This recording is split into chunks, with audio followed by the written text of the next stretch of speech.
Salut à tous les gamers et bienvenue sur IGTV. Aujourd'hui, je suis en compagnie de Joseph, que vous connaissez sans doute parce que je pense que c'est celui qui est venu le plus souvent sur la chaîne maintenant. Et je pense que je dors sous la table. Il dort sous la table, alors je lui fais un petit campement. Je lui donne un petit peu d'eau quand même à boire, à manger, un petit morceau de pain. Et puis surtout des bons jeux.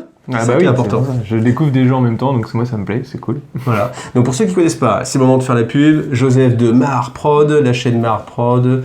Sculpture, conversion, décor, conteneur, accessoires de modélisme, conteneur. Le mot-code c'est conteneur. Le mot-code c'est conteneur. Donc voilà, j'ai une petite chaîne et puis un service de modélisme, donc n'hésitez pas si vous avez des projets. Voilà. Et nous, on va se retrouver pour l'Open the Box et l'explication du jeu Requiem.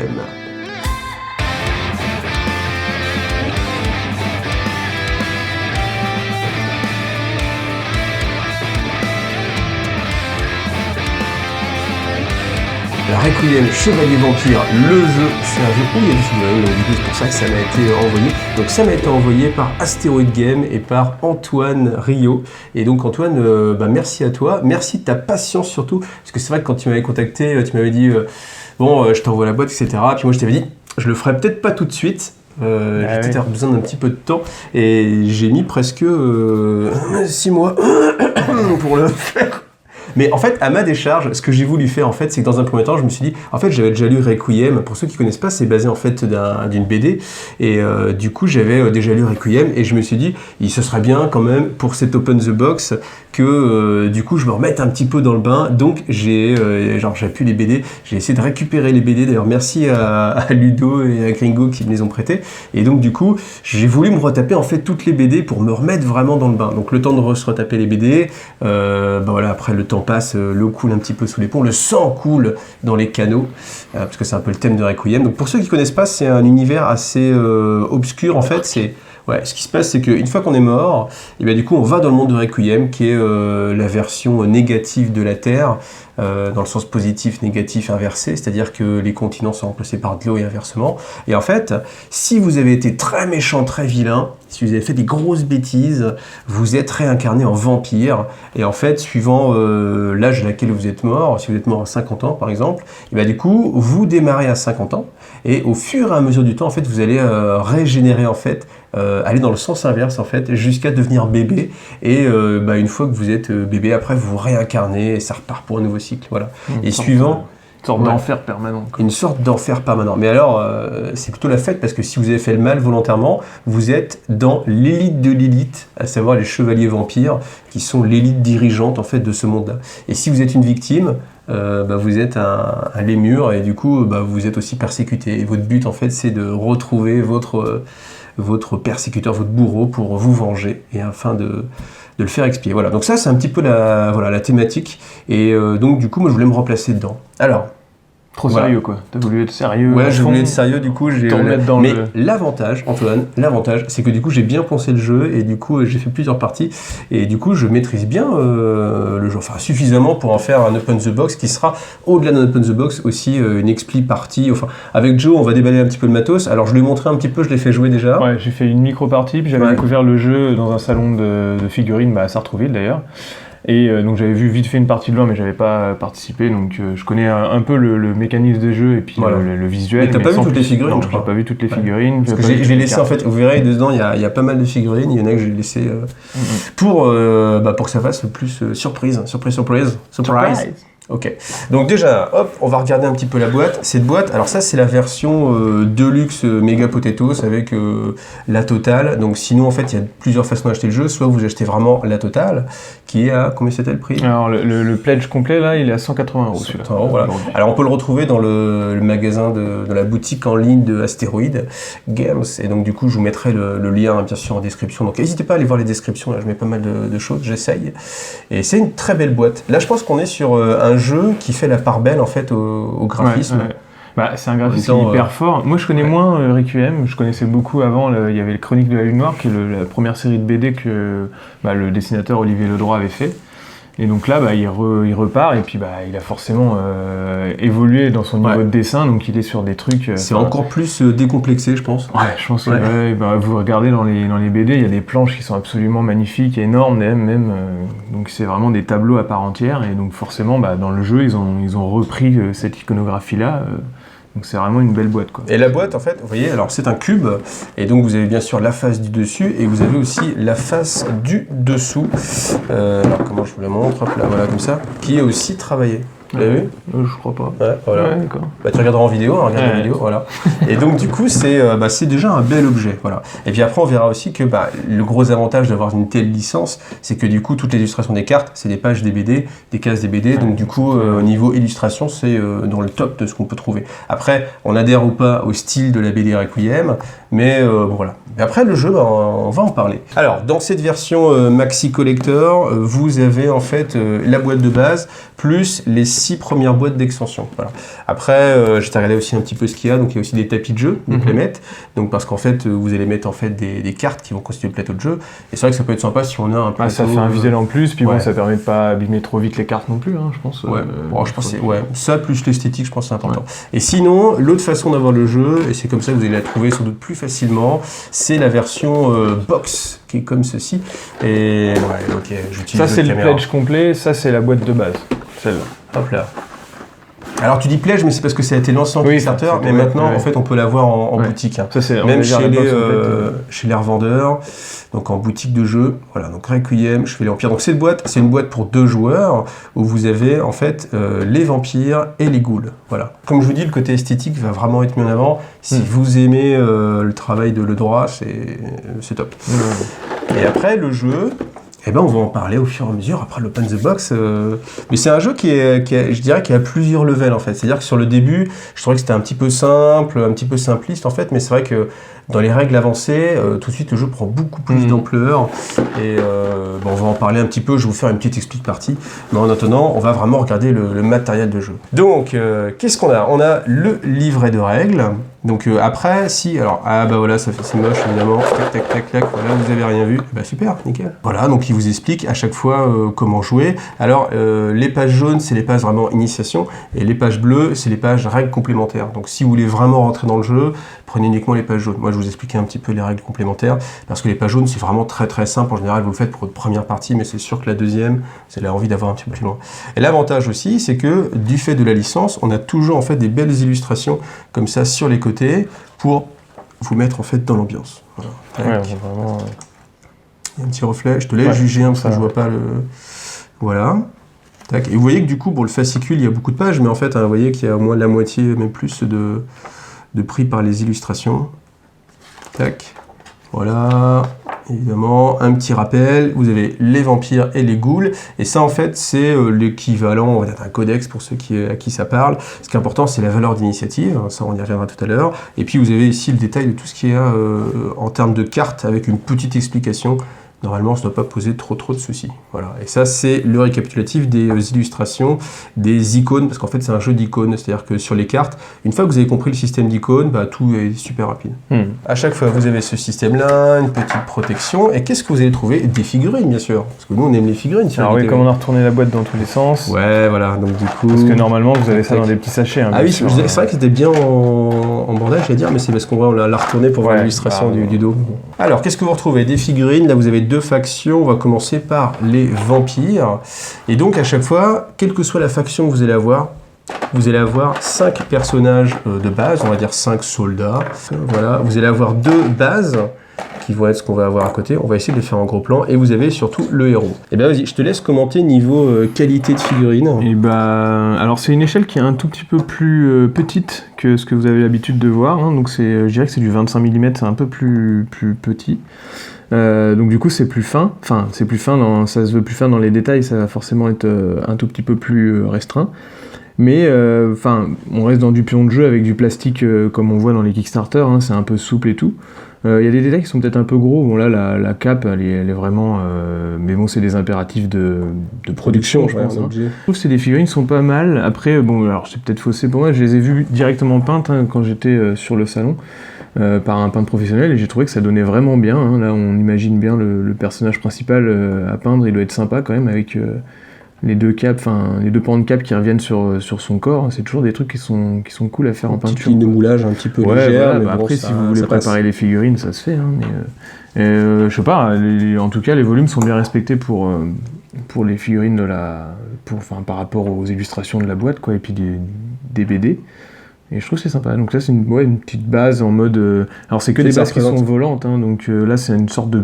En fait, c'est un vaisseau. C'est les sortes de vaisseaux qu'on voit au début. Voilà. Qui sont un petit peu moins... C'est les sortes de chasseurs, en fait, ou les petits vaisseaux de transport, les navettes, je ne sais pas comment on les appelle, qui reprennent les bases. Donc ça, c'était pour les vampires. Et maintenant, on va regarder les ghouls. Les ghouls.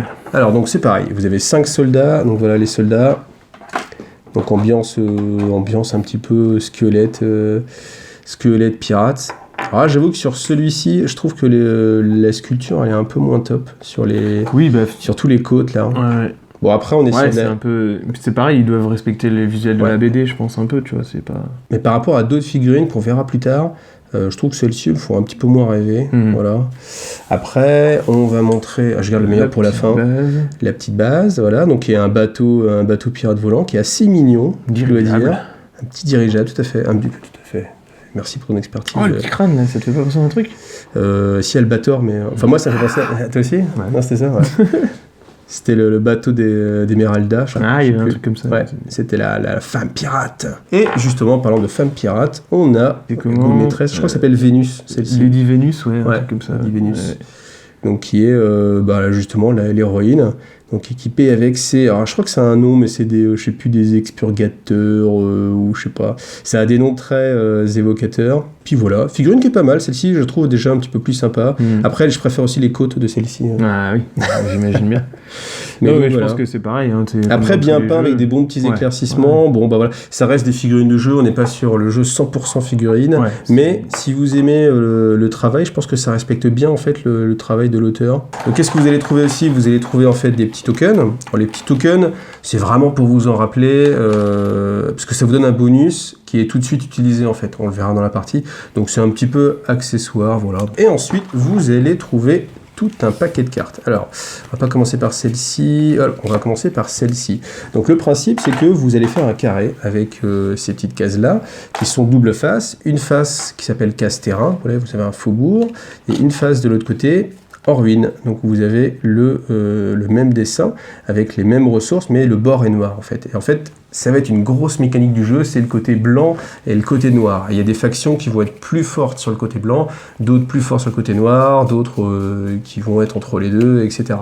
Et donc vous allez trouver en fait plein de cases comme ça qui à chaque fois donc représentent un des terrains. Donc ça en fait c'est pour revenir à ce que je vous disais, c'est-à-dire que les parties claires ici c'est les océans. Donc tout ce qui est la terre pour la terre de chez nous en vrai, c'est l'océan dans le monde de... c'est pas le monde de Requiem, il s'appelle comment ce monde ? Je sais pas. Je ne sais plus. Résurrection, je crois. Ouais, c'est ça, le monde de Résurrection. Donc voilà, et donc vous allez trouver ces terrains en plusieurs exemplaires, et à chaque fois vous avez des ressources ici, donc là du sang, de la magie, là des sous, du sang, il y a 4 ressources dans le jeu, science, et je crois que j'ai tout dit, or, science, magie et sang, voilà. Et vous allez trouver en fait comme ça tout plein de terrains, avec les illustrations toujours fort sympathiques. Parce que si le jeu avait été... s'il n'avait pas cette thématique, je pense pas qu'il serait cassé autant pour faire des illustrations, parce qu'elles sont quand même vraiment très très travaillées, enfin évidemment, parce que c'est comme c'est tiré d'une BD. Elles sont en plusieurs exemplaires à chaque fois, et du coup vous avez 2 cases spéciales, glissement dimensionnel, voilà, qui elles en fait vous fournissent 4 ressources différentes, mais vous pouvez en prendre qu'une seule. Ensuite, qu'est-ce qu'on a ? On a les decks de factions, et le système... Je vais commencer peut-être quand même à rentrer un petit peu dans les règles pour gagner du temps. Donc vous avez en fait des numérotations. Ici en bas, vous voyez, vous avez 1, 2 avec des petites lettres, 3, 3B. Voilà. Donc là vous dites tiens, pourquoi 3B ? Alors je vais vous montrer les dessins aussi, comme ça on va en profiter. Donc 1A, 2A, voilà. Tac, tac. Et ensuite, en fait, on voit aussi que ici, là, vous avez un symbole de faction, c'est le thème vampire, ça ressemble un petit peu à un loup, voilà, d'Anubis, une tête, voilà, un petit peu. Et ensuite, ce que vous avez au-dessus, c'est pour montrer que c'est du combat, et c'est des cartes qui vont être ensemble. Tac, là, c'est des cartes de mouvement avec les roues, vous voyez 4A, 5A, 6A, voilà. Et puis après, on va avoir d'autres cartes, 7, un autre 7, ensuite du 8, du 9, et 2 cartes 10, voilà. Et une autre carte de champion. En fait, à chaque fois que vous avez votre héros, là c'est Otto von Tolde, il est en 2 positions. Une position où on peut le jouer dans la faction et une position où vous n'avez pas le droit de le jouer dans la faction parce qu'en fait il est barré. Il est en mode mercenaire. Ce qui veut dire que si vous achetez plusieurs boîtes, en fait vous pouvez utiliser le héros d'une autre faction. Tout simplement.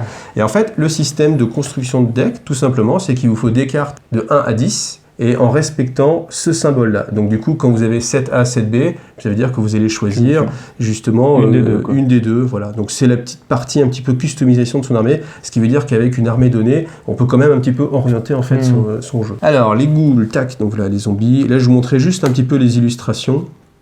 Donc ça c'est assez typique si vous connaissez, parce que dans Requiem on est un peu en mode sexe, baston et sexe.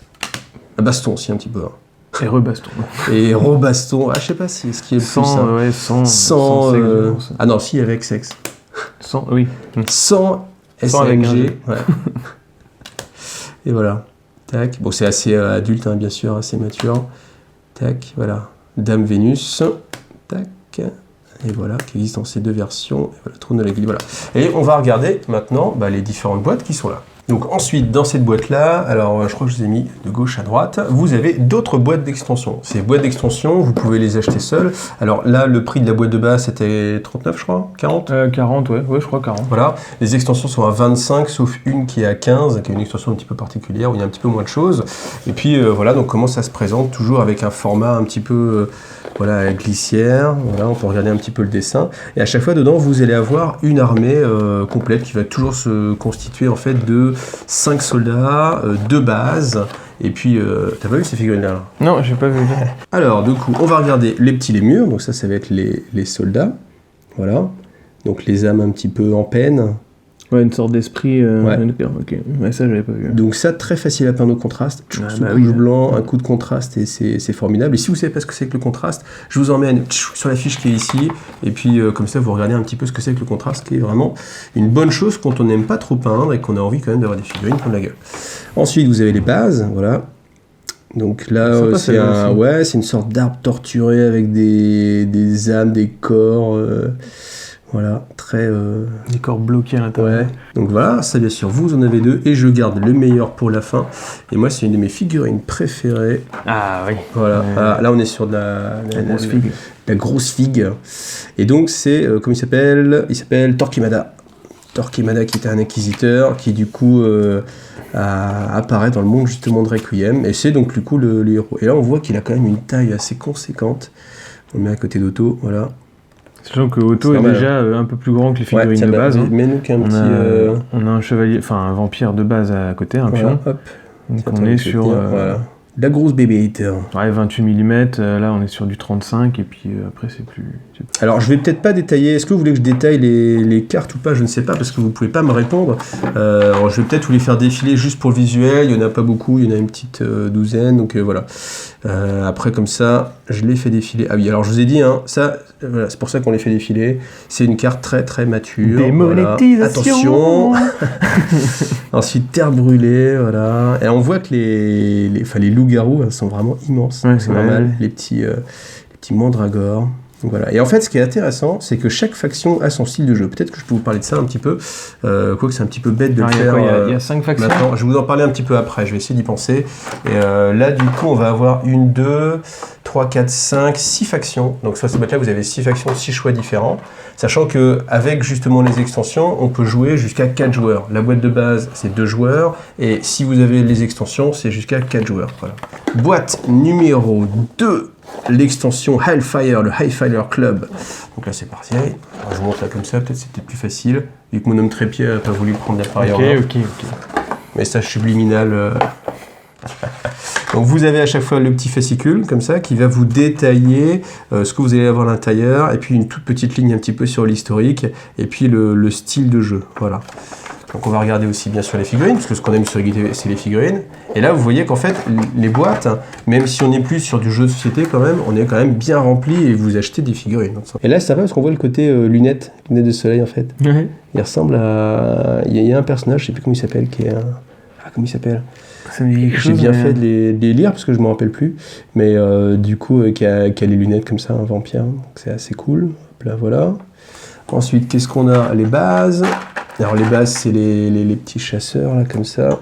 Voilà, toujours en forme un peu de crâne de bestiole, tac. Voilà. Alors, c'est vrai que ce qui est assez étonnant, c'est que les bases, c'est statique. Et la plupart du temps, on a des véhicules. Ou des véhicules. C'était pour coller.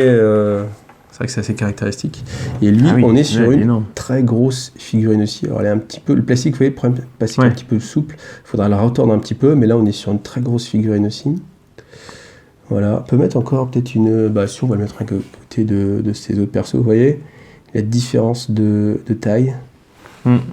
Ça, c'est des figurines qui doivent être quand même sympas à peindre, avec les gros pans de tissu là, au niveau du manteau et tout. Ça, c'est des effets qui, à la peinture... Donc, vous voulez voir aussi les images, bien sûr. On va regarder rapidement, en fait, comme c'est les images. L'inspecteur Kurz, donc c'était lui, hein, voilà.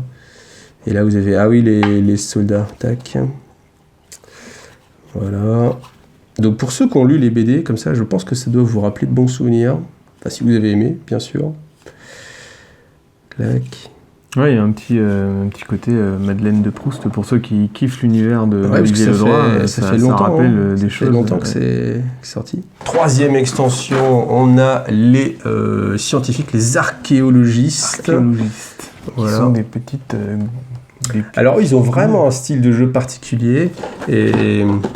parce que je pense j'ai dit que j'en reparlerai après, mais... Dans la BD, c'est pas les plus violents, on va dire. Ah non, c'est pas les plus violents directement, mais ils ont vraiment un style de jeu vraiment particulier. Et en fait, ils jouent sur la masse, en fait. Eux, ils sont beaucoup plus que les autres. Donc, du coup, on va commencer avec les bases. Et eux, ils ont une particularité, c'est qu'ils peuvent avoir une base animée qui va être à combattant. Sinon, les bases, vous verrez que c'est quelque chose d'inanimé. Et là, eux, ils ont cette possibilité-là. C'est assez puissante. Et ensuite, vous avez donc les gars de base, avec une arme chercheur un peu. Ouais. Un mode momie avec un atomiseur ionique cyclonique à fusion thermostatique. Et en fait, la particularité, c'est que vous n'avez pas de héros, mais c'est que chaque soldat, vous pouvez les transformer en élite, en fait. Et du coup, là, on a Aspirator Man. Je sais pas comment il s'appelle, mais voilà. Donc des gars un peu inquiétants. Un peu inquiétants, ouais. Et donc c'est la particularité, c'est que chaque soldat en fait peut évoluer en soldat un peu plus en soldat d'élite. Et puis comme je vais vous montrer les cartes, je vais aussi montrer celle-ci. Donc je vous montre les dessins, voilà. Petit côté Illuminati. Un petit peu, ouais. Bon après c'est vrai qu'à chaque fois on prend dans les canons du genre, dans les idées génériques, voilà. Pyramide animée. Une pyramide renversée, voilà. Un sphinx. Voilà.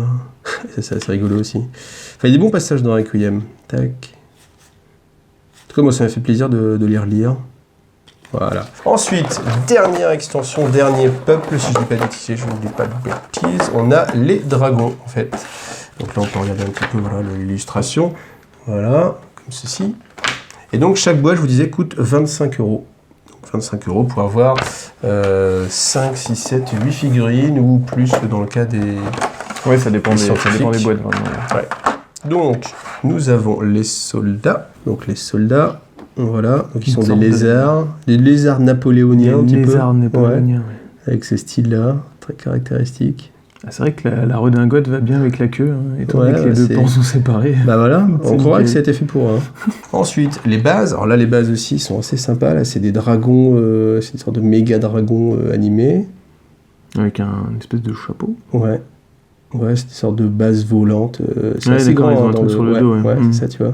Et nous avons le Big Boss, qui lui, du coup, est moins impressionnant en termes de combat. Voilà. On sent que lui, il est moins là pour combattre, mais ça tombe bien, parce que c'est une faction qui va être un petit peu plus sur le contrôle, en termes de jeu.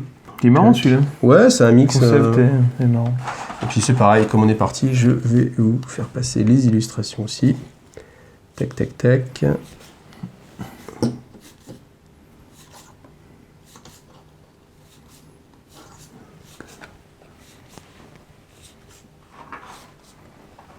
Et voilà, donc on a vu les 6 factions principales, et puis maintenant il nous reste encore 2 boîtes, mais je pense qu'on va faire en fait le déballage, et puis après je vous parlerai des 2 autres boîtes.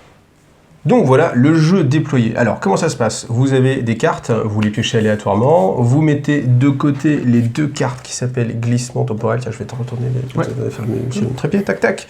Les 2 cartes glissement temporel, vous en avez 2, vous les mettez de côté, vous mélangez toutes les autres cartes et vous faites un carré de 6 par 6. Il vous reste 2 cartes de côté. Ces 2 cartes-là, vous les rajoutez au glissement temporel et le joueur qui a la meilleure initiative, donc là c'est moi, le joueur vampire, j'ai le droit de choisir une de ces cartes-là, par exemple celle-ci, que j'ai envie d'échanger avec une carte du terrain. Donc là j'ai envie d'avoir cette carte ressource ici, donc celle-là je la mets de côté et la retirer.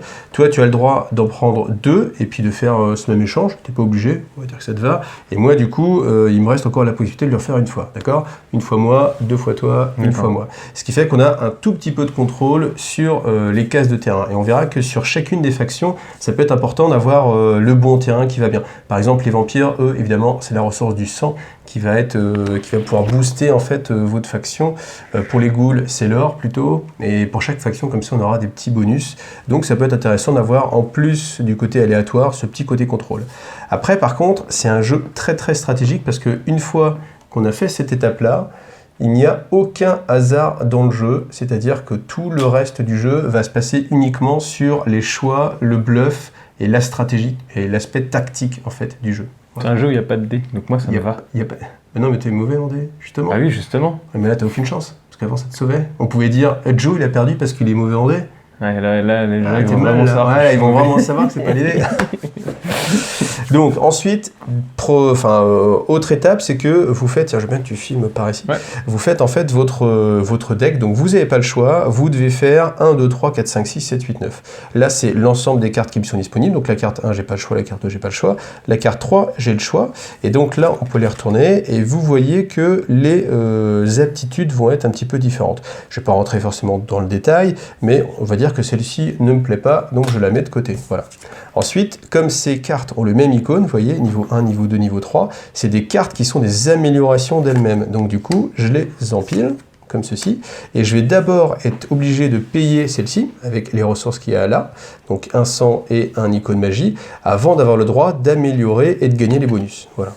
La même chose pour les cartes qui sont juste ici, où là vous avez les cases de mouvement avec la petite roue, voilà, niveau 1, niveau 2, niveau 3. Ce qui est bien, c'est qu'à chaque fois, ça reprend en plus des éléments de la PD, hein, donc ils ont essayé de quand même d'avoir des dessins qui sont en rapport. D'avoir une cohérence. Ouais, une cohérence visuelle, tac, voilà. Et puis après, c'est pareil, je vais choisir 7, je vais prendre celle-ci, 8, 9 et 10 avec mon héros, voilà. Sachant que le héros, lui, il a 2 valeurs, je ne sais pas si on voit bien ici, il a et le 9 et le 10, donc en fonction de ce que je vais choisir avant, du coup, je vais enlever soit la 9, soit la 10. Voilà, petite souplesse. Voilà, donc on imagine que Joe a fait aussi sa propre sélection. Voilà, on va la placer. Ensuite, au niveau du placement des bases, vous allez devoir mettre votre base. Alors là, on va jouer dans ce sens-là, c'est-à-dire moi je suis de ce côté-là et lui est de ce côté-là. Sur la ligne du fond, je place mes 2 bases, sachant qu'il ne faut pas qu'elles soient adjacentes l'une de l'autre. Voilà. Et ensuite, je vais placer mes 5 soldats répartis entre les bases. On peut faire 5 et 0, sinon on vit. Moi j'ai fait 3 plus 2. Ça t'a fait 3 plus 2, voilà, quelque chose d'assez cohérent. Et le héros, par contre, n'apparaît pas tout de suite, et le héros va falloir payer son coût pour retourner la carte et avoir ses capacités. Voilà. Donc jusqu'ici, c'est assez rapide. Maintenant, ça va être vraiment un jeu de déplacement. Les combats, on sait exactement qui va gagner à l'avance, il n'y a pas de suspense sur les combats. Donc c'est vraiment un jeu de mind et de réflexion. Quand on commence, on a 3 possibilités d'action. Action numéro 1, ça va être le mouvement. Le mouvement, c'est assez simple. Vous allez choisir jusqu'à 3 figurines. Donc les bases ne bougeront pas, d'accord? Vous allez choisir jusqu'à 3 figurines et vous avez le droit de leur faire un déplacement. Donc imaginons, celui-ci, il va aller là, celui-ci, il va aller là, et là, j'ai plus qu'un seul personnage qui peut se déplacer, et donc je décide que lui aille ici. Voilà. Une fois que j'ai fait ma phase de mouvement, alors il n'y a pas d'ordre, hein, je peux faire les différentes phases dans n'importe quel ordre, par contre je dois vraiment terminer une phase avant de passer à une autre. Vous avez la phase d'exploitation, qui peut être d'abord en première, en deuxième, en troisième, peu importe. La phase d'exploitation, c'est justement le moment où on va faire en fait fructifier en fait ses ressources. Donc imaginons, alors là c'est vrai que je vous l'ai fait en mode fifou, j'ai pas regardé mes améliorations, on va dire que je vais réfléchir un petit peu. Vous voyez par exemple ici, sur ma rune de puissance, qui est ma carte de combat, pour l'améliorer, il me faut un sang et un magie. Donc je vais essayer de regarder où est-ce que je trouve en fait ces ressources sur le plateau de jeu. Pour se déplacer en fonction, pour aller choper ces ressources. Voilà. Et là, c'est pareil, cavalerie spectrale, pour avoir plus de mouvement, et le mouvement c'est important dans un jeu justement qui est basé là-dessus, il me faut 2 étoiles. Donc là, dans l'idéal, il me faudrait 3 étoiles et un sang. Alors je regarde, est-ce que du coup, j'ai ça, là je peux avoir 1 étoile ici, en étant là, ici. Lui, sachant en fait, tout simplement, il se décale là. Sachant que les ressources récoltées peuvent servir donc à transformer des cartes, mais celles qui ne sont pas utilisées seront perdues. Voilà, on ne les garde pas, on ne les stocke pas. En fait. Ouais, non, on ne peut pas stocker les ressources, je ne peux pas emmagasiner pour plus tard. Et petite chose aussi, petit détail de règle qui peut avoir son importance, c'est que quand vous exploitez une carte, vous devez obligatoirement utiliser les ressources. C'est-à-dire que vous ne pouvez pas exploiter une carte, c'est-à-dire récupérer ses ressources et ne pas les utiliser. Voilà. Parce que justement, il y a des factions, c'est le cas des vampires, qui ont des gros avantages en étant sur les cases blanches. Une case blanche s'appelle une case terrain. Et si elle passe sur sa phase noire, elle passe en ruine. Ça, on l'a vu tout à l'heure. Et du coup, les cases noires, elles sont plutôt avantageuses pour les ghouls. Donc on pourrait imaginer que Joe, innocemment, il retourne une carte et je dis voilà, j'ai pas besoin des ressources, mais j'ai retourné la carte, elle est noire. Juste parce que c'est l'avantage. Bon, ça, il n'a pas le droit. Voilà, donc moi, on imagine que j'ai bien joué, lui est venu sur le côté, donc là, ici, je vais exploiter cette carte-là, donc je vais avoir 2 magies. Ces 2 magies, tout de suite, je peux les utiliser pour transformer et avoir ma cavalerie spectrale. Tadam! Et donc, du coup, on va voir un petit peu les symboles plus tard. C'est le niveau 1. Ensuite, on va dire que je vais faire cette zone ici. Voilà, tac, donc je retourne aussi la carte. Alors, le problème aussi, c'est que hormis carte d'amélioration, une fois qu'une carte est passée en ruine, elle le restera jusqu'à la fin de la partie. Donc ça peut être très compliqué, et une case en ruine, on ne peut plus l'exploiter, donc on ne peut plus récupérer les ressources. Donc c'est pas un jeu de campus où on peut rester sur celle-ci, puis faire tous les tours, je récupère. C'est un jeu qui va être du coup un peu plus rapide, parce que vous êtes obligé d'aller vers l'adversaire, parce que déjà vous voulez les ressources, et puis déjà, le but, parce que là tout le monde se dit, mais comment on gagne au fait? Eh bien c'est simplement, si vous arrivez à capturer en fait les 2 bases de l'adversaire, vous avez gagné la partie. Cette case-là un petit peu spéciale, je peux choisir parmi les 4 ressources laquelle je vais prendre. Je vais prendre une goutte de sang, ou plutôt des litres de sang, des hectolitres, et je vais améliorer aussi rune de puissance. Voilà, tac. Alors, on va regarder en fait, on va détailler ici, et ça c'est le système en fait du jeu qui fait qu'une fois que vous avez compris ça, vous avez compris un petit peu comment tout se passait. Vous avez d'abord la description des cases. Si c'est une case grise, ça veut dire les 2, peu importe la case. Si c'est une case noire, ça veut dire les cases noires, en ruine, blanche, les terrains. Ici, ça veut dire case occupée par un des personnages, voilà. Le reste, je ne détaille pas trop. Et ensuite, au niveau des combats, c'est ce qu'il y a ici, c'est ce qui est intéressant. Donc, vous avez le droit de faire 3 combats, 3 déplacements, et 3 exploitations. Et avec ces améliorations-là, vous avez le droit d'avoir plus 1 déplacement de soldats, plus 1 exploitation, plus 1 attaque de soldats, etc. Donc ça, c'est les icônes qu'il y a là. Et puis après, vous avez le plus important, ça va être vraiment les icônes de force et de mouvement. Donc les mouvements, c'est les roues. À chaque fois que vous avez une roue, il faut bien faire attention sur quoi elle est posée. Si elle est posée sur une case grise, ça veut dire que de n'importe quel endroit où vous partez, vous allez avoir plus 1 en mouvement, pour chacun de vos soldats. Ça, c'est des améliorations globales qui vont marcher pour tous vos soldats, mais pas le héros. Le héros, on va revenir un petit peu plus tard. Ensuite, les exploitations, c'est pareil, vous allez pouvoir le faire quelles que soient en fait les différentes couleurs. Et les attaques, le combat est assez simple, mais il y a 2 choses à savoir. C'est que premièrement, vous avez un bonus en attaque, c'est l'épée rouge, et vous avez un bonus en défense. Et quand vous avez des cartes comme ceci, avec juste un bonus en attaque, ça veut dire que vous n'allez pas avoir l'opportunité d'utiliser ce bonus dans les combats en défense. Voilà. Là, c'est le moment où tu dis « comment on fait un combat, dis donc ?» Mais comment on fait un combat ? Comment on fait un combat, dis donc ? Alors, le combat, c'est extrêmement simple. Imaginons, on est ici, voilà. Donc, cet ami-là a envie d'attaquer. J'avance sur une case, tout simplement, et je déclenche un combat. Voilà. Donc, petite restriction, si le personnage a fait une exploitation, il n'a pas le droit de faire une attaque. C'est-à-dire que j'ai pas le droit de exploiter, venir bouger ici et faire une attaque. D'accord ? Donc là, on imagine qu'il bouge et qu'il fait une attaque, il est libre. Il a 1 de base, on va regarder les éventuels bonus qu'il a, et là justement j'ai une amélioration, rune de puissance, qui me donne donc, sur les terrains plus 1 en force. Plus 1 en force sur les cartes blanches. Sur les cartes blanches, les terrains. Et donc du coup on est effectivement sur une carte blanche, donc je monte à 2, toi tu as 1, est-ce que tu as un bonus défensif ? Pour l'instant non. Pas du tout, tu es loser, donc 2 contre 1, évidemment je gagne. Alors l'avantage aussi c'est que c'est un jeu assez offensif, c'est que si vous êtes attaquant, en cas d'égalité, vous allez aussi gagner le combat. Et ça, c'est extrêmement important. C'est-à-dire que si on n'a aucun bonus, le premier qui attaque remporte le combat. Et c'est assez pénalisant parce que l'idée, c'est qu'une fois qu'un personnage a été tué, alors il va revenir en jeu automatiquement, mais beaucoup plus tard. Parce que là, c'est mon tour, je te tue. donc ton personnage est mur de jeu. Alors moi ce que je fais c'est que je le mets couché, voilà. Donc Joe va jouer et à la fin de son tour il va le relever, d'accord? Mais il va pas le replacer en jeu. Je vais rejouer, peut-être tuer encore un autre personnage. Ouais. Lui va faire son deuxième tour après avoir été tué. Et à la fin, et uniquement à la fin de ce deuxième tour, le personnage réapparaît sur une des bases. Sur une des bases. Celle qui est encore disponible, parce que je t'ai cassé toutes tes bases. Voilà. Donc du coup, il faut vraiment faire attention à ça, parce que comme on est limité en fait au nombre de personnages, on va avoir que 5 personnages en jeu, du coup chaque perte peut être un petit peu cruciale, et c'est un petit peu chaud. Enfin vous verrez, on va essayer de faire une petite micro-partie comme ça, où vous verrez que c'est vraiment très très important. Voilà. Et puis ensuite, je ne vais pas détailler non plus tous les icônes, mais vous voyez que vous avez toujours un code couleur, et puis différentes capacités. Alors c'est quelque chose qui est un petit peu important quand même. Je vais vous le montrer sur cette carte-là. Vous allez trouver des cartes avec ce symbole-là qui veut dire rituel. À partir du moment où vous déclenchez en fait l'utilisation du rituel, vous retournez en fait cette carte. Ça veut dire qu'il faudra repayer ces ressources pour refaire le combat. Enfin, pour refaire la carte. Sachant que c'est une carte ça très puissante, retenez cette carte, gagnez ce combat. Donc ça veut dire que quelle que soit la défense de l'adversaire, j'arrive avec mon berserker, je défonce. Powerful quoi. Ok. T'es d'accord avec ça ? T'as pas le choix. Donc voilà, et en fait, les règles, après, c'est juste ça. Il n'y a pas beaucoup plus de complexité sur les règles. Simplement, dans vos déplacements, c'est orthogonalement, c'est-à-dire pas en diagonale, de haut en bas. Vous regardez la case sur laquelle vous êtes. Si vous avez un bonus plus en déplacement, simplement lui peut bouger à 2. 1, 2, voilà, je peux aller ici. La seule difficulté, c'est que si par exemple, on est dans ce cas-là, ce cas précis, un tout petit peu, tac. Ici, j'ai pas le droit de passer et de passer par-dessus. Ça va être une capacité qu'ont les murs, par exemple. Ça, c'est leur style de jeu à eux, qui vont être un petit peu plus fuyants. Fantomatique, tout à fait.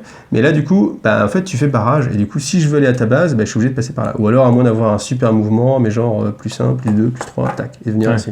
Voilà. Mais sinon, sans bonus, du coup, je vais être un petit peu embêté. Voilà. Alors c'est assez simple, mais il y a vraiment cette dimension. Justement, pour en partie, franchement, je trouvais ça vraiment très simple. Et puis c'est comme tout, quand tu débutes, tu dis c'est un petit peu rapide, c'est un petit peu simple. Et puis après, on a commencé à jouer avec aussi les autres factions, et je me suis aperçu que c'est vraiment des styles de jeu vraiment différents, et que du coup, il y a des moments où tu es vraiment en réflexion. Et en plus, on a fait même. Alors, vous pouvez jouer en multijoueur, là, c'est le moment d'en parler. Jusqu'à 4 joueurs. Jusqu'à 4 joueurs, grâce à cette boîte-ci. Voilà. Donc ça, c'est une extension qui coûte moins cher, qui coûte 15 €. Dedans, vous n'avez pas de figurines, vous avez juste quelques cartes. Donc je vais vous la montrer comme ça. Hop, voilà. Donc il n'y a pas grand-chose à l'intérieur. Vous avez quelques cartes et tokens, voilà. Et ça vous permet en fait d'agrandir et de faire un plateau beaucoup plus grand. Donc nous, on peut jouer à 3 ou à 4. À 3, bien sûr, c'est toujours du 2 contre 1, plus ou moins. Enfin, c'est pas obligatoire, mais c'est souvent comme ça, c'est la vie. Les gens ils se mettent ensemble pour éradiquer soi-disant le plus fort. Donc il y a aussi un petit côté diplomatique. Et à 4, là, c'est beaucoup plus tendu. Et le plateau est beaucoup plus grand. Voilà. Et donc voilà. Et puis après, tant qu'on a parlé des modes de jeu, vous avez aussi l'extension Berserker. Chevalier Vampire Berserker. Et là, du coup, je vais vous l'ouvrir pour vous montrer, parce que vous avez quand même quelques figurines à l'intérieur. Et ça, c'est intéressant, parce que c'est un mode de jeu contre le jeu lui-même, ce qu'on peut appeler un jeu coopératif. Et donc, soit vous jouez à plusieurs contre le jeu, soit en mode allié ou pas. Donc voilà. Alors là, le système est un petit peu plus différent, mais je ne vais pas rentrer dedans. Et ce que je voulais vous montrer, c'est les figurines de Berserker. Ouais. Voilà. Là, on est sur des volumes très saillants et tout qui appellent le brossage à sec. Est-ce que c'est un brossage à sec ? Bon, je sais pas, pour des figurines de jeu, il faut que ça soit rapide quand même, mais là, c'est pour que ça ressorte, il y a des trucs à faire. Dans la BD, c'est des gars qui sont tellement forts, c'est l'arme ultime, qui sont... en fait, on peut pas les ranger, entre guillemets. La seule façon de... En fait, on les envoie sur le champ de bataille, ils dégomment tout, et après, les survivants, on les dégomme. Ouais. On fait une genre bombardement pour les dégommer, parce qu'en fait, ils sont inarrêtables. Et en fait, ils disent que c'est beaucoup plus facile de les contrôler une fois qu'ils sont un peu plus ou moins démembrés, plutôt que quand ils sont entiers. Voilà. Alors après, petit point noir pour moi, c'est que si vous voulez jouer en 3-4 en mode coopératif, il vous faut 2 fois cette boîte-là, voilà, pour qu'il y ait plus de berserkers. Et du coup, je trouve que ça c'est un petit peu un défaut pour moi, c'est que si vous voulez jouer à 3-4, il vous faut donc cette boîte-là, 2 boîtes de faction, donc par exemple ces deux-là, plus la boîte 3-4 joueurs, plus si vous voulez jouer en mode coop, 2 fois la boîte berserker, voilà. commence à faire un petit peu beaucoup. Commence à faire un petit chiffre. Ouais, et c'est dommage que du coup dans la version méga collector on puisse pas directement le faire. Voilà.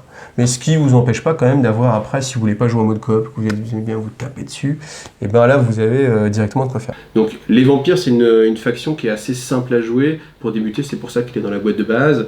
Les ghouls c'est à peu près la même chose. Ouais, donc on va avoir les lémures. Les lémures, eux, la spécificité, c'est qu'ils peuvent un petit peu passer, ils sont un petit peu fuyants, en fait, ils peuvent passer à travers, ils peuvent remettre des cartes blanches, etc. Voilà. Les scientifiques, les archéologistes, eux, très grosse spécificité, il y a une de leurs bases qui peut devenir mouvante et combattante, et qui va avoir des bonus en fonction du nombre de cartes d'amélioration. Donc on peut avoir un combattant à 6 de force, je trouvais ça assez fou, et je trouvais ça vraiment badass. Ensuite, on a les dystopiens. Les dystopiens, eux, c'est un petit peu les gars qui embêtent un petit peu les autres parce qu'en fait, ils peuvent parasiter les cartes de l'adversaire, ils peuvent en repiquer, les faire des échanges, etc. Donc, c'est la faction qui est là un petit peu pour le contrôle de jeu. Ensuite, des compétences. Ouais, le Hellfire Club, donc le Hellfire, eux, du coup, c'est ceux qui sont un petit peu plus les polyvalents, en fait. C'est-à-dire qu'en fonction des cartes qu'on va avoir, à un moment donné, les ruines, ça va les avantager, à un moment donné, les terrains, ça va les avantager, à un moment donné, ils vont être bons en mouvement, à un moment en combat. Donc c'est, je pense, la faction la plus polyvalente. Voilà. Ok. Donc on fait un petit tour. Donc là, on a déjà fait un petit peu avancer le jeu. Voilà, j'ai refait ma condition de début. Et donc là, du coup, c'est à moi de jouer. Et là, je crois que tu m'as laissé une petite ouverture. Je sais pas si tu as bien vu, parce que j'ai plus de mouvement. Et tout de suite, je suis tenté. 1, 2, 3. Je viens ici. Ensuite, il faut que je fasse tous mes mouvements. Donc là, j'ai quand même envie d'envoyer quand même un petit peu de mon attaque. Le problème, c'est que mon amélioration marche que sur les cases blanches, évidemment, les terrains. Donc là, j'ai bougé que de 1. Je lève ma base découverte, mais voilà. Et donc, du coup, j'ai fait mes 3 mouvements. Voilà, est-ce que je me place? Non, on va laisser quand même un gars en défense, ce sera plus malin, puis on va emmener celui-ci là. À portée de base, en plus, tu as laissé de la base sans défense, c'est fou. Ouais, je vois. Mais regarde, je vais te la repeupler. Donc du coup, ensuite combat, ici j'ai un pas de bonus, toi tu as pas de bonus non plus, donc ça fait du 1 contre 1, mais je suis l'attaquant, donc égalité, tac, du merde. Et du coup, à la fin de mon tour, je suis seul sur cette base-là. Donc elle est détruite. Destruction. Bon, attends, je me déplace. Ouais. Je me déplace ici pour exploiter. Faut que tu aies attaqué quand même. Hein. Ouais. C'est pas la peine d'être trop en défense non plus. Hein. Oui. Donc j'exploite ça. Allez. Ça. Et je viens de mon chef. Alors du coup, quand il active en fait son chef, il va transformer un des personnages qui a été utilisé pour exploiter en chef. Donc celui-là. Comme par hasard, celui qui se met sur le chemin de... Bah non, parce qu'il va se faire buter juste après. Non, parce qu'en fait, t'as des bonus. Hein. T'as plus 1 en défense. Donc tu vas gagner. D'accord. Bon, hop, hop. Et celui-là, il est perdu. Celui-là, il s'est transformé quand même. Il s'est transformé. Ouais, c'est quand même pas mal. Et donc du coup, combat là-bas. Combat là-bas, bah là c'est toi qui gagne, donc le mien est shooté. Donc je vous dis le petit truc, vous le mettez face couchée, voilà. C'est à toi, fin de ton tour, tu le redresses. Ouais. Voilà. Et il rentrera qu'après. Et il rentrera qu'au prochain tour, voilà. Donc là du coup c'est à moi. Et c'est bien dommage ce que tu as fait, c'est bien dommage. Donc je vais commencer par une phase d'exploitation et je vais exploiter ceci et ceci. Et grâce à ces 3 ressources, je peux me payer la magnifique amélioration, le satanique. Donc comme ça j'ai plus 3 en mouvement. Et en fait, tu sais que si tu n'étais pas venu ici, j'aurais fait 1, 2, 3, 4, fin de la game. Ouais, j'avais calculé. Donc pas du tout fin de la game là du coup. Donc du coup, c'est pas grave, on va quand même te mettre la pression. Donc là je peux bouger à 4. Donc 1, 2, 3, 4. Ah ouais, t'es comme ça. Et ouais, le mec il est comme ça. Je vais te mettre la pression en fait, je vais te mettre la méga pression. Lui là, il a pas de bonus parce qu'il démarre sur une case noire, donc il va venir là. Et ensuite un 3e mouvement, ça va être ici. Tu vois un peu la tenaille. Est-ce que je vais même peut-être pas ici là? Voilà, ici là. À toi de jouer. Bah écoute, je vais quand même me rabattre un peu en arrière. Hein. Bon, tu vas pas jouer défensif quand même, non? Bah un petit peu, je peux. C'est ma base est nulle, là, je te l'offre là. Mais je peux pas avancer. J'avance quand même.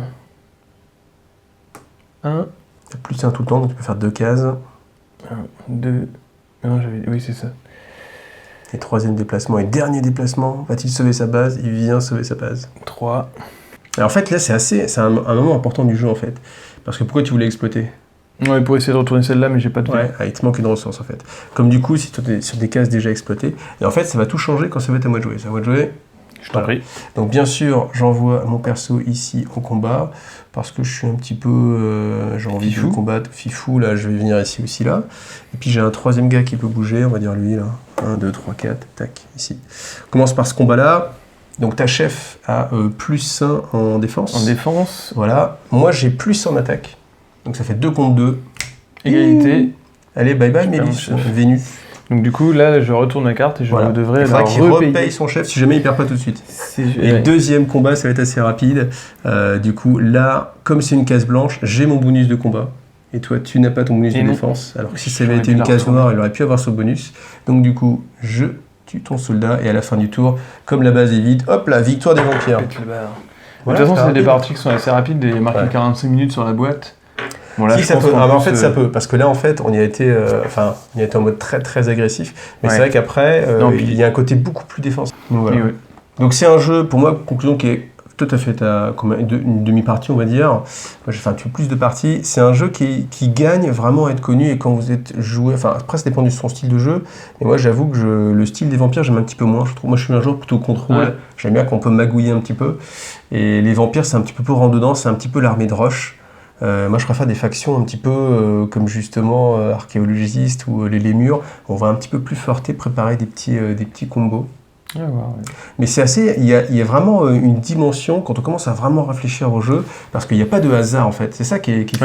C'est que quand on se place, on sait exactement ce que l'adversaire peut faire, ce que potentiellement il peut avoir comme émulation de mouvement. Et se dire, ok, s'il veut avoir son +1 en move, il va falloir qu'il soit ici. Donc du coup, je vais me placer là pour qu'il puisse pas faire son exploitation, quitte à perdre un personnage, comme ça il n'aura pas son +1 en mouvement, et ainsi de suite. C'est un jeu de cases, donc en fait c'est presque un jeu comme les échecs. Il faut penser plusieurs coups à l'avance pour pouvoir savoir comment ça va se déplacer et ce que ça va faire, quoi.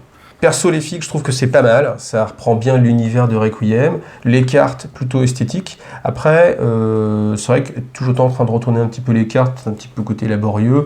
Mais bon, voilà. Après, les tokens, je pense que c'est complètement accessoire, parce qu'en fait, on les utilise presque jamais, parce que tu es dans ton mouvement. Donc, prendre un token pour dire, ok, je le redépense. Vu qu'on les stocke pas, globalement, on a 4 ou 5 items ou de cartes à retourner par. Donc, si on a 4 ou 5 symboles à se rappeler, c'est pas fou. Puis il suffit de regarder, de dire, ok, ce tour-là, j'ai exploité là et là, donc du coup, j'ai mes symboles. Après, si, quand on est vraiment plongé, peut-être ça peut aider. C'est une aide de jeu, mais bon, voilà. Ou à 4, savoir ce qu'on a fait. Donc voilà, le fait de pouvoir jouer à 3-4, c'est pas mal. 3, ça reste toujours un petit peu déséquilibré, mais dans tous les jeux, ça va être un petit peu ça. Il y a toujours le côté 2 contre 1. Et puis voilà, moi je me suis assez amusé sur ce jeu. Au début, bon, je n'avais pas vraiment d'a priori, je pensais que je me disais que c'était vraiment la licence qui était mise en avant.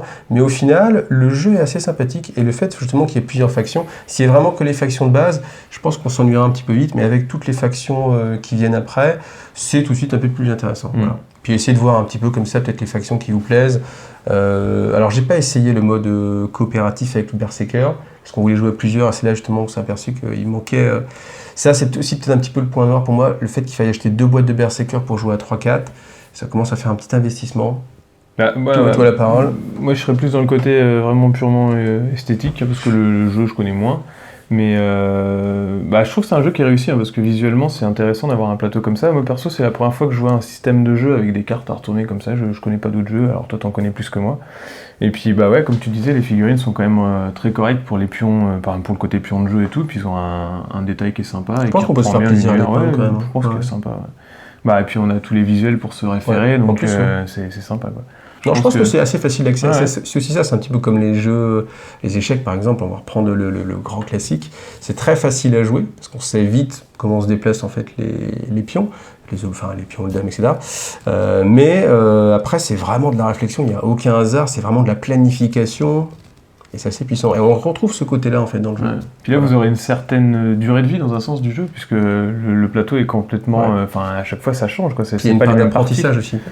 Donc, je pense que clairement, il faut que les joueurs soient du même niveau. Si vous avez un joueur qui a l'habitude de jouer par rapport à un joueur qui n'a pas l'habitude, ça va être un petit peu plus compliqué. Mais après, si vous jouez justement en couple, ça peut être très très bien, parce que vous allez progresser en fait en même temps. Et il y a toute cette phase d'apprentissage en fait sur les factions qui peut être assez gratifiante. Moi, j'ai pris plaisir justement à commencer à maîtriser un petit peu certaines factions, puis à faire des petits coups. Je pense qu'une fois que tu maîtrises bien, puis après il y a le côté symboles, tu sais que l'adversaire va faire ça, tu vas contrer. C'est assez plaisant sur le long terme. Voilà.